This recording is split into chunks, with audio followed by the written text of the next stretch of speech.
यकीन मानिए, जिस संजू सैमसन ने आज हमें मुसीबत से निकाला, उसी संजू सैमसन को हमने टीम से बाहर कर दिया था। क्रिकेट कभी कभी ऐसी कहानी लिखता है जो फिल्मों को भी मात दे दे, और आज की रात बिल्कुल वैसी ही थी।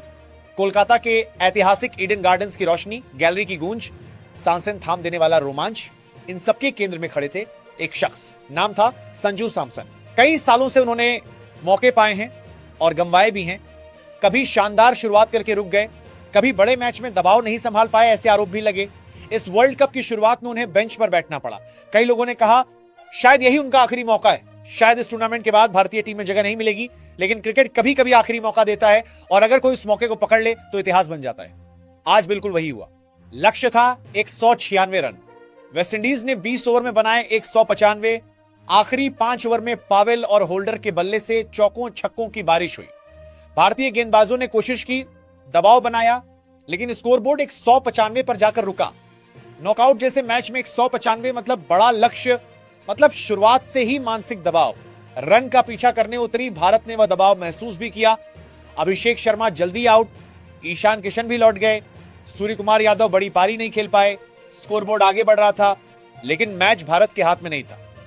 गैलरी में चिंता, डगआउट में तनाव, और ठीक उसी समय क्रीज पर खड़े एसकेऊ समझ गए आज सिर्फ रन बनाना काफी नहीं, अंत तक टिके रहना होगा।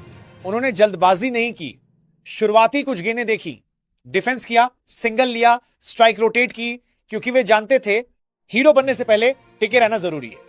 फिर धीरे धीरे बदलाव शुरू हुआ। गुड़ाकेश मोती की गेंद पर बैकफुट कट शानदार चौका, वो शॉट मानो अंदर की सारी झिझक तोड़ गया। रोमारियो शेफर्ड की स्लो गेंद पर आगे बढ़कर लॉन्ग ऑफ के ऊपर से छक्का, डगआउट में मुस्कान। शमार जोसेफ को फुल लेंथ कवर ड्राइव चौका, यॉर्कर लेंथ गेंद पर बल्ले का मुंह खोलकर थर्ड मैन की दिशा में बाउंड्री, ताकत नहीं, बेहतरीन टाइमिंग। हर शॉट हालात को समझकर, सोच समझकर खेला गया। दूसरे छोर पर विकेट गिर रहे थे, सूर्य आउट, तिलक वर्मा आउट, दबाव फिर बढ़ रहा था। लेकिन संजू सिर झुकाकर गहरी सांस ले रहे थे, मानो खुद से कह रहे हो अंत तक टिके रहना है। 14वें ओवर में जेसन होल्डर की गेंद पर बैकफुट कट फिर चौका। अगले ओवर में फुल टॉस मिलते ही मिड ऑफ के पास से बाउंड्री। उन्होंने बड़े शॉट खेले, लेकिन लापरवाही नहीं की, स्ट्राइक अपने पास रखी, गैप ढूंढे, 2 रन को 1 में नहीं बदला। यही है मैच पढ़ने की क्षमता। आखिरी 2 ओवर में मैच पूरी तरह ड्रामा बन गया। समीकरण मुश्किल लेकिन नामुमकिन नहीं। 19वें ओवर में लेग साइड पर फ्लिक स्कोर लगभग बराबर, डगआउट खड़ा हो गया, गैलरी गूंज उठी।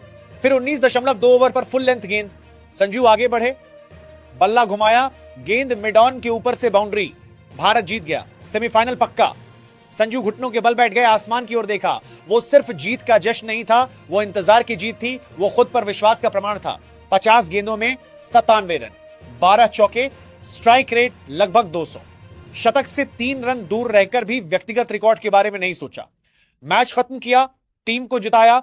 इस जीत के साथ भारत पहुंच गया आईसीसी मेंस टी20 वर्ल्ड कप के सेमीफाइनल में। लेकिन आज की कहानी सिर्फ सेमीफाइनल में पहुंचने की नहीं है। आज की कहानी एक क्रिकेटर के आत्म साबित करने की है। बहुत आलोचना हुई, बहुत सवाल उठे, लेकिन आज संजू सैमसन ने दिखा दिया प्रतिभा कभी खोती नहीं, वो सिर्फ सही मौके का इंतजार करती है, और जब वो मौका आता है तो वो खुद अपनी कहानी बदल देती है। आज की रात सिर्फ एक पारी नहीं है, ये कमबैक है, ये विश्वास है, ये प्रमाण है। मौका मिले तो संजू सैमसन क्या कर सकते हैं।